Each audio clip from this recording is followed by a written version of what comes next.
Gears of War E-Day. I could have made this video a little earlier, given I pre-ordered the premium edition and had earlier access, but I really didn't play it that much and didn't think to record, so here it is. I apologize for any hitching or stuttering in the gameplay you're watching. While my machine really doesn't like to run this game, it's gonna have to get over it because I absolutely love it. And I know that's a very common, popular opinion. It is for a reason. If you like Gears of War and have played the previous games, at least the original 3, I haven't played anything past that, even Judgment. I kind of fell out of the series a little bit by then and kind of, sort of kept up with it. I know the general theme and what happened, but I am definitely much more attached to the original 360 era trilogy, especially with my content mostly focusing on nostalgia at the moment. I do plan to branch out in the future, but to stick to something I know, especially like Gears of War, this is awesome. I started with the original back on 360, played the second and third just as happy, did multiple co-op playthroughs of all three. Gears of War is one of my sleeper picks for greatest games of all time,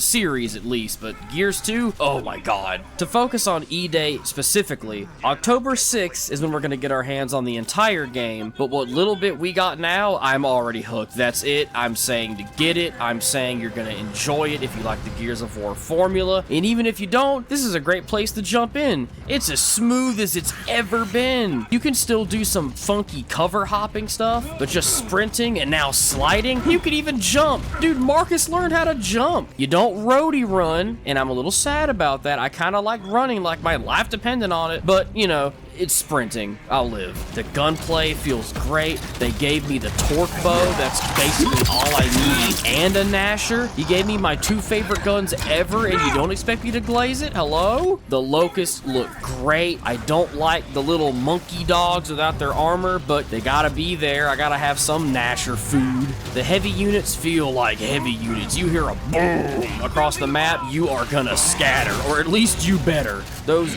giant Troika carrying bastards are nothing to play with. The boom shot, I'm convinced can one-shot you on the right difficulty. I've been playing, I believe, on the easiest, just to get my bearings. It's been a while since I've stepped into the foot of a COG soldier. Speaking of COG soldiers, that's the skin I use. While our characters do look awesome, Dom and Marcus being spitting images of a peak COG physique, the COG soldier, like the default guy, he looks awesome. I'm so excited to see the Onyx Guard design for E-Day. Oh, I'm so excited for all of it. Oh, this game is so good. Is it the honeymoon phase and nostalgia clouding my opinion of it? Yeah.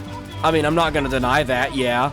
But jokes and not really jokes aside, it really is a solid foundation. If I'm not mistaken, it topped Steam charts for beta. I mean, that speaks for itself. I love the new revive mechanic. You have to spam a button to stay alive, especially if a Locust decides he really wants you dead and jumps on top of you trying to kill you. You gotta mash your way to survive and hope a teammate shoots him off of you. And when they do, resing is easy enough, especially since I play as medic. I do in literally every game that will let me, but especially in Gears, it just feels great to throw down a little deployable and get my teammates back in the fight, whether they're part of my squad or not. Something unique to this game, in the Horde mode, there's 3 squads of 4 going around the map doing miscellaneous objectives, and you can help each other. There have been times I ran from my group after making sure they're okay to go help another group of random people and res them. That's awesome. There's proximity chat, which makes every game either 100 times more funny or just better in general, and it really works here. Coming across the conversation of an enemy squad, making sure they're good before leaving to go back to my own, just feels so awesome for that grunt military fantasy. Now, I've only played Horde mode so far. I haven't touched the other 4v4, but my buddy assures me it feels great. Equal starting loadouts on both sides, so it's fair. It's kind of like older Halo. Everyone starts with the same stuff, has the same objectives and opportunities to get better weaponry, and that's what I love. I love everyone starting at the same point, so whether I picked up the game yesterday or a year later, I'll be at the same point as these other people. It all comes down to skill.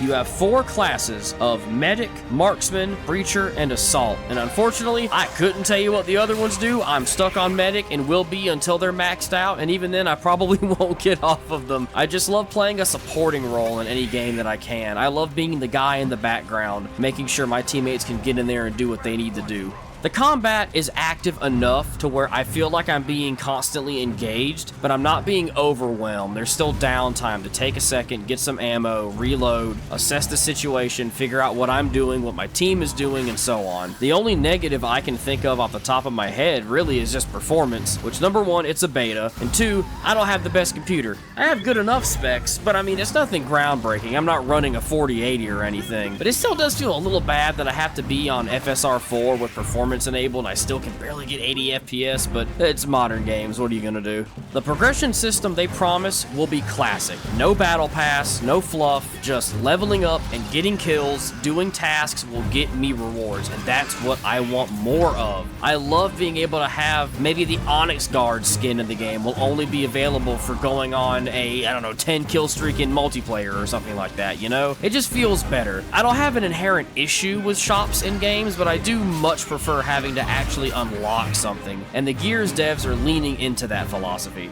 All the news and hands-on experience I have had with E-Day is nothing but positive, and I have high expectations for launch. I wish I could have got this out a little earlier so I could say the public beta is ongoing and to give it a try, but by the time this comes out, the beta will probably either be over or almost over. But regardless, watch some more content on your favorite YouTubers, form your own opinion from gameplay that you see. Maybe my gameplay can help influence that, but my rating is probably gonna be a solid 8 out of 10. We haven't really got enough content for me to give it a full 10, because there's a lot missing. I don't want to say 10 now, and then it comes out and the Lancer sucks. But, from what I have seen, I'm having a lot of fun. I think it's gonna be very good. I'm really looking forward to launch. Please get this right, guys. I know you have a phenomenal game here, but we'll see what happens in October, right? Until then, thank you so much for stopping by. I was so happy to have you, and I'll see you in the next one.